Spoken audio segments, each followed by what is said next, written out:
To je pravda? Ne? To teda je. Já vás viděla, jak to děláte za kartotékou.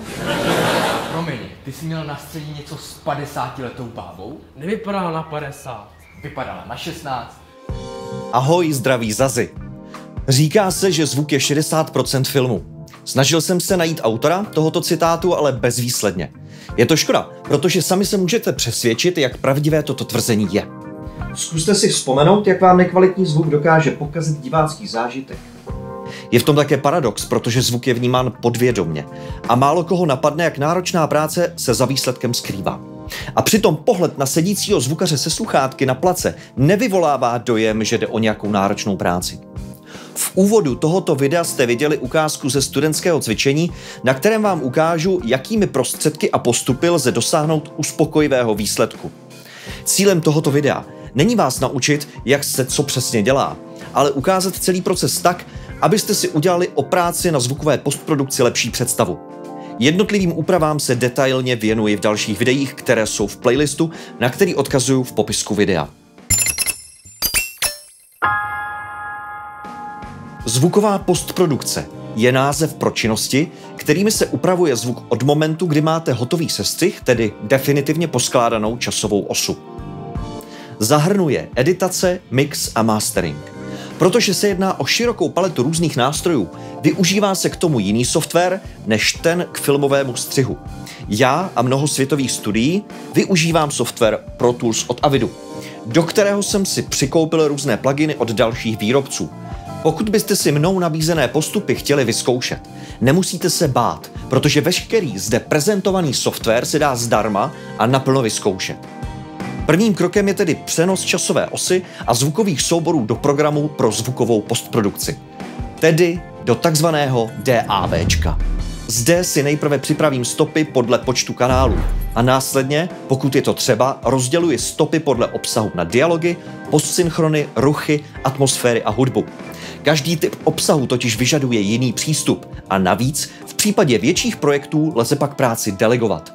Hned poté si udělám takzvaný playlist, kopii zvukového materiálu do vrstvy, abych měl stále k dispozici původní materiál.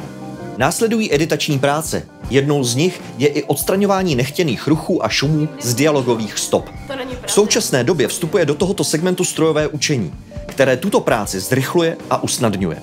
Na tomto místě bych rád zmínil platformu Descript.com, která je určena především tvůrcům obsahu na sociální sítě. V ní se totiž skrývá kouzelník se jménem Studio Sound, kde máte prvních 300 minut zdarma. Jediná jeho nevýhoda je, že se nedá integrovat do DAV. Ale pomocník je to šikovný. Ráda bych podotkla, že jsem ti na škole nikdy ničím neublížila. V této fázi, jak je patrné z videa, jsem si dělal test, který z prostředků dává lepší výsledek. Samotné odstraňování šumu budu ale provádět až za chvíli. Dalším velmi šikovným pomocníkem je Auto Align Post. Máte-li jeden zvuk dopadající na dva mikrofony, které jsou v pohybu, může se vám objevit efekt nepodobný flangeru. Na tu kytaru si dej flanger.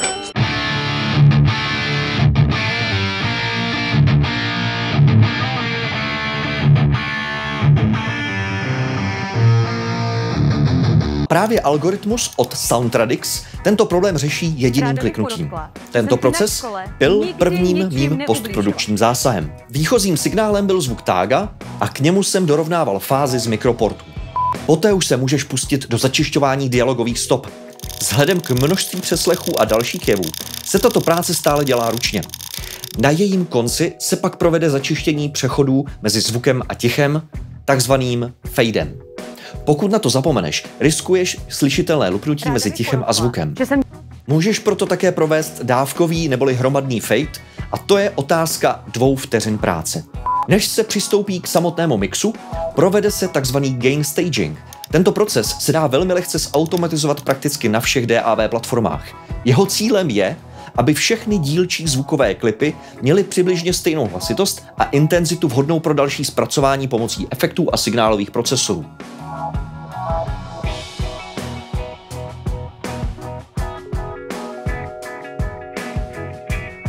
Jak jsem zmiňoval před chvílí, nyní jsem se pustil již do samotného odstraňování šumu. A to proto, že gain staging změnil úroveň nejen užitečného zvuku, ale i šumu samotného. V tomto bodě mám tak lepší kontrolu nad procesem. Na signálu sportů jsem použil kombinaci dvou silných nástrojů od firmy iZotope. Voice Denoise a Dialog Isolate. Ráda bych podotkla, že jsem ti na škole nikdy ničím neublížila. Ráda bych podotkla, že jsem ti na škole nikdy ničím neublížila. Na zvuku Staga, alias Boompole, se však nejlépe hodil nástroj Studio Sound od platformy Descript.com. Ráda bych podotkla, že jsem ti na škole nikdy ničím neublížila. V tuto chvíli máme zvuk editovaný a vyčištěný. Zároveň zní ale také velmi nepřirozeně. V dalších krocích použij různé nástroje k tomu, aby zněl zvuk přirozeně a konzistentně. Při kompresi dynamiky se snižuje rozdíl mezi hlasitými a tichými místy. Sykavky, ačkoliv jsou dobře slyšitelné, mají nízkou úroveň a při použití kompresoru se proto zvýrazní. Je proto vhodné použít de-esser pro jejich potlačení. Ekvalizér je velmi důležitý a prakticky nejpoužívanější nástroj při zpracování zvuku. Rozhodně se mu nevyhnete a je dobré mu porozumět. Proto vás tímto odkazuji na video o ekvalizérech, které je součástí playlistu v popisku videa. Jeho úkolem je v tomto případě frekvenční korekce jednotlivých signálů tak, abyste jako divák neměli pocit, že se mluví do 4 různých mikrofonů. Ráda bych podotkla, že jsem ti na škole nikdy ničím neublížila. Ráda bych podotkla,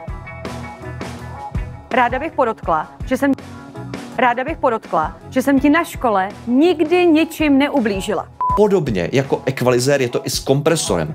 Pro mnoho lidí je tento procesor takřka mystický. Ale pokud se podíváte na mé video o kompresorech, stane se vaším spojencem. Jak už název napovídá, kompresor zmenšuje rozdíl mezi hlasitými a tichými částmi zvuku. Jeho použitím tak dosáhnete menších výkyvů hlasitosti a zlepší se celková srozumitelnost mluveného slova. Ráda bych podotkla, že jsem ti na škole nikdy ničím neublížila. Ráda bych podotkla, že jsem ti na škole nikdy ničím neublížila. De-esser, ekvalizér a kompresor použijí podobným způsobem i na všech ostatních stopách.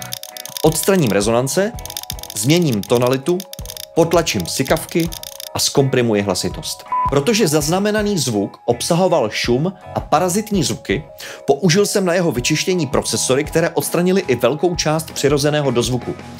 Dozvuk je zvuk, který slyšíte v místnosti poté, co už původní zvuk nezní. Například třeba, když tlesknete. Pokud chybí, jeví se zvuk jako nepřirozený. Proto ho nyní uměle dodám. Výhodou je, že v tuto chvíli mohou míru a typ dozvuku plně ovládat.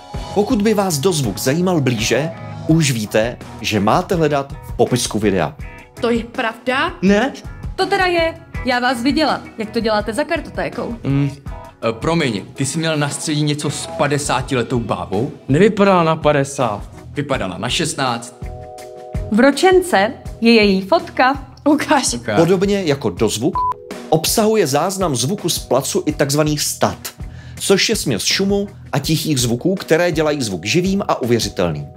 Pokud jste si ji zapomněli natočit, existují dnes způsoby, jak si stat znovu vyrobit a přidat k vašemu mixu. Při práci na tomto cvičení mi výroba umělého statu přišla vhodná. Nikdy ničím neublížila. To není pravda. Cože? Co? Přece si rozhlásila tu pomluvu, že to rozdělal s paní Altmanovou, naší 50letou knihovnicí. Protože je mým cílem dobrá srozumitelnost dialogu, mám na sběrnici z Dialogy rád tenhle Prima plugin. Můžete si ho vyzkoušet. Je skvělý a není prakticky poznat, že ho používáte. Je to ryze digitální kompresor. To teda je, já vás viděla, jak to děláte za kartotékou. Promiň, ty jsi měl na středí něco s 50letou bábou? Pokud máte zkušenosti s úpravou fotografií, asi si dovedete představit, jaké kouzlo způsobí dobře zvolená saturace. Já ji s oblibou používám například na mluvené slovo. A jak k tomu vůbec došlo? To ti nalákala na zraný melouny? Jednou odpoledne jsem studoval v knihovně. Byli jsme tam jen my dva. Potřeba pomoct s kartotékou. A pak to šlo ráz na ráz. A kdybyste věděli, Anita byla velmi hodná a jemná. Pokud jste v situaci, že je signál z placu, tedy kontaktní zvuk, nepoužitelný, můžete herce nechat přemluvit. V takovém případě vás pak čeká ještě několik dalších postprodukčních úprav. Já vás viděla, jak to děláte za kartotékou. Promiň, ty jsi měl na střední něco s 50letou bábou? Nevypadala na 50. Jednou z nich je potřeba dodržet synchronost, takzvaný lip sync. K tomu vám může pomoci nástroj Vocaline. Já vás viděla, jak to děláte za kartotékou. Promiň, ty jsi měl na střední něco s 50letou bábou? Promiň, ty jsi měl na střední něco s 50... Podobně jako v předchozích krocích, i zde použijete deesser, kompresor a equalizer. Pokud však chcete dosáhnout maximálně realistického výsledku, existuje nástroj, který dokáže spojit několik procesorů do jednoho tak, aby dabovaný zvuk co nejvíce připomínal kontaktní zvuk z placu. To teda je, já vás viděla, jak to děláte za kartotékou. Promiň, ty jsi měl na střední něco s 50letou bábou? Nevypadala na 50. Pokud jste vše udělali správně a funkčně, zbývá jen znormalizovat zvuk pro vaše cílové médium. To proto, aby váš content měl tu správnou celkovou hlasitost. V tomto videu jsem vám ukázal postprodukční procesy, které zahrnovaly pouze úpravu dialogu. Ale filmy a seriály obsahují ještě hudbu, atmosféry a ruchy. Zajímalo by vás, jak se pracuje s těmito složkami zvuku? Jestli ano, není nic jednoduššího, než si o to napsat do komentářů, dát like na tohle video a odebírat kanál.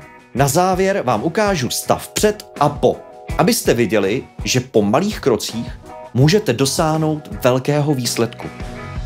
Mějte se krásně a nezapomeňte, že záleží na každém decibelu. Čau. To je pravda? Ne? To teda je, já vás viděla, jak to děláte za kartotékou. Promiň, ty jsi měl na střední něco s 50letou bábou? Nevypadala na 50. Vypadala na 16. To je pravda? Ne? To teda je, já vás viděla, jak to děláte za kartotékou. Promiň, ty jsi měl na střední něco s 50letou bábou? Nevypadala na 50. Vypadala na 16. To je pravda? Ne? To teda je, já vás viděla, jak to děláte za kartotékou. Promiň, ty jsi měl na střední něco s 50letou bábou? Nevypadala na 50. Vypadala na 16. Jednou odpoledne jsem studoval v knihovně. Byli jsme tam jen my dva. Potřeba pomoct s kartotékou. A pak to šlo ráz na ráz. Jednou odpoledne jsem studoval v knihovně. Byli jsme tam jen my dva. Potřeba pomoct s kartotékou. A pak to šlo ráz na ráz.